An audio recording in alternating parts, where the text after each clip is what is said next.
I'm good. How are you? I am very good. How are you feeling? Feeling pretty good. Happy to be in Portland, definitely. You excited about the beginning of the season? I'm sorry? Are you excited about the beginning of the season?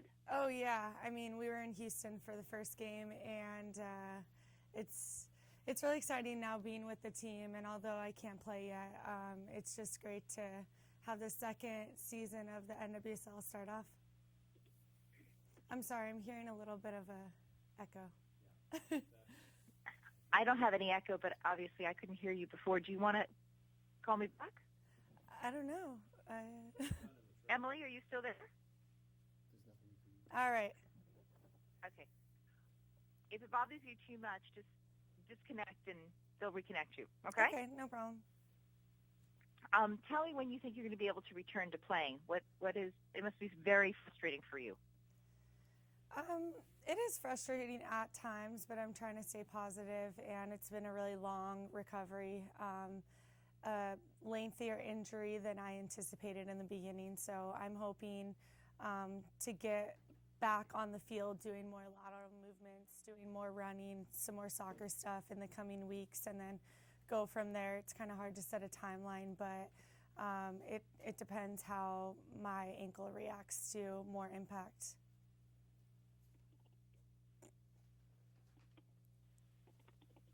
Okay. Well, I hope you feel better soon. Thank you. I know Me that too. even Jill mentioned how important you were to the team when I interviewed her after the USA versus China's game. Oh, really? So, yeah. I think everybody misses you very much, especially the fans. Oh, thank you. One of the questions they had suggested, which is a nice lead-in, is what was it like to participate in the World Cup, to play at such an incredibly high level, sort of the level that dreams are made out of? You want to give me a thought as to what all that was like? Well, there's no bigger stage than the World Cup, and going into my second year at that point with the national team, everything was new to me. I never experienced a journey like that before, and at the end it was definitely heartbreaking coming away with the silver, but at the end of the day we held our heads high, and we're really excited to go into the next World Cup, which is next year. So it's really exciting having the Men's World Cup to build excitement for us, for the fans, and to see all of the celebrations going on to build excitement. And that's one thing that Coca-Cola is doing right now, is building excitement for the World Cup around this FIFA World Cup trophy tour, which is in the U.S. now for the next couple of days and hits LA live for the fan celebration and the closing of the World Cup trophy tour on April 19th and 20th. Okay, so you've already segued into my next question, which is, do you think that the FIFA World Cup tour by Coca-Cola is the only way we're going to get the trophy in the USA? Do you think the men can do it? I think the men have been playing some of the best soccer that I've ever seen them play in some of the recent games, and they have a really tough group, but the World Cup is the best of the best, and so you're not going to get an easy match ever. And so for us, building excitement around the FIFA World Cup trophy tour and having fans, over 1 million fans throughout the world, be able to be up close and personal with the trophy, it's really exciting for me and for fans to be able to feel a part of this tour with their nation. And for the U.S., I'm really excited to watch their opening match and to see, what kind of team they're going to put out on the field. But I definitely have belief in them, and I'm really excited to see what they can do on the field. So where can fans actually – the trophy's going to be in the U.S. for how long? Trophy's going to be in the U.S. for the next 5 to 6 days, or actually 7 days. And the fan celebration is actually going to be in LA live. And so if you're going to be in LA on April 19th or 20th, you can text trophy, the word trophy, to 26739 and enter to win tickets for this free event. Okay, very cool. I'm going to be in England, so it won't count for me, but I will let our readers know. Definitely. So tell me, do you think that the excitement in America is building for soccer? Do you think it's growing each year?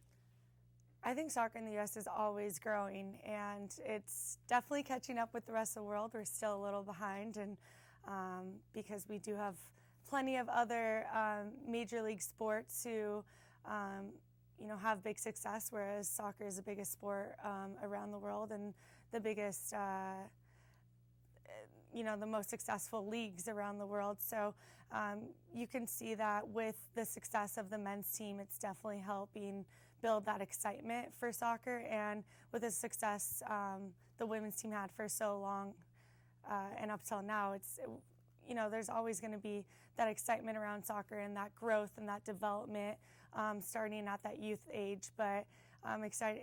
It's a great time to be involved with soccer because you can see the change that it's having in the U.S. and the fact that we are catching up with the rest of the world, and the fact that I'm fine with saying that I think that the U.S. men's team is playing some of the best soccer that I've ever seen them play. So it's really great for fans to be able to recognize that and support them going into the World Cup and afterwards as well. And are you focused predominantly on Canada? Is that what you believe the USA women's team is focused on right now?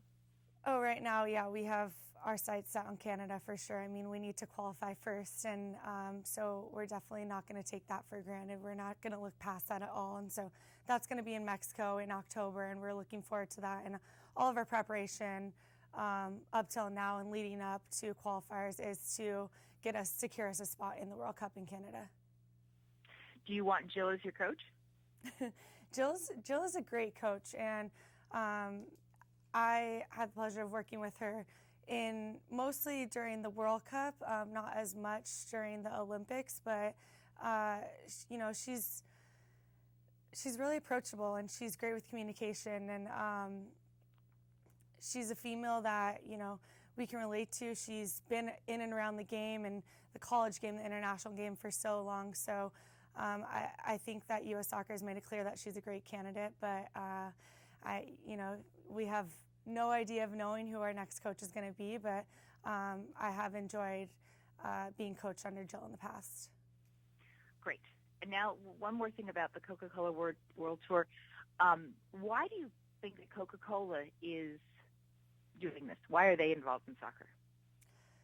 I think that Coca-Cola wants to promote living a healthy, active lifestyle, and this is a perfect way to incorporate that. I mean, Coke has been a huge sponsor of the World Cup for so many years, and to see them really be involved in the biggest fan celebration leading up to the World Cup is huge for me to be able to promote and for the fans to be able to celebrate and build excitement. And I also wanted to say that although some fans won't be in LA and won't be able to go to this great fan event to build excitement, they will be able to be a part of the opening flag in the first opening match of Brazil by going on cokehappinessflag.com and submitting any photo and having that be a part of the flag that's going to be unveiled at the opening match.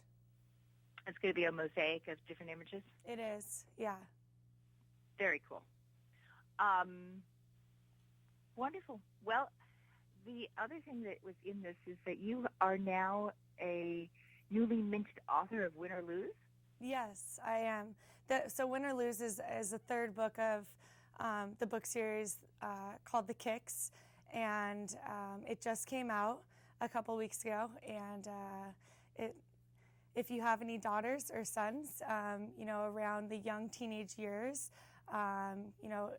garnered toward ages 8 through 12, it's a great book for soccer players, for just anyone involved in team sports. It has a lot to do with what I grew up going through and dealing with, and just kind of the excitement that team sports has, the troubles that some team sports face, and it's really a great closing to the book series. Very cool. I recently interviewed Abby about what it takes to be successful, and Mhm. she really talked about hard work. What do you think is the most important?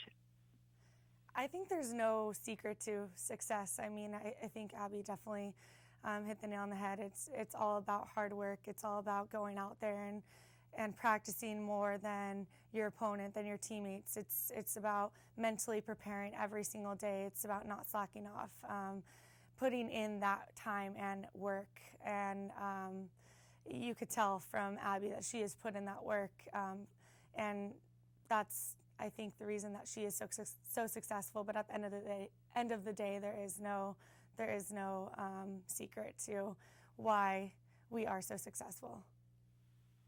Perfect. Anything else you want to add? No, I don't think so. I know that you don't have a lot of time, so I'm trying to get everything out quickly. I would love to do another interview with you about your book. Okay. I will contact your publisher and try to follow up with that. All right. And thank you again, and I hope you feel better soon, and good luck with everything. All right? Thank you so much. All right, have a great day. You too.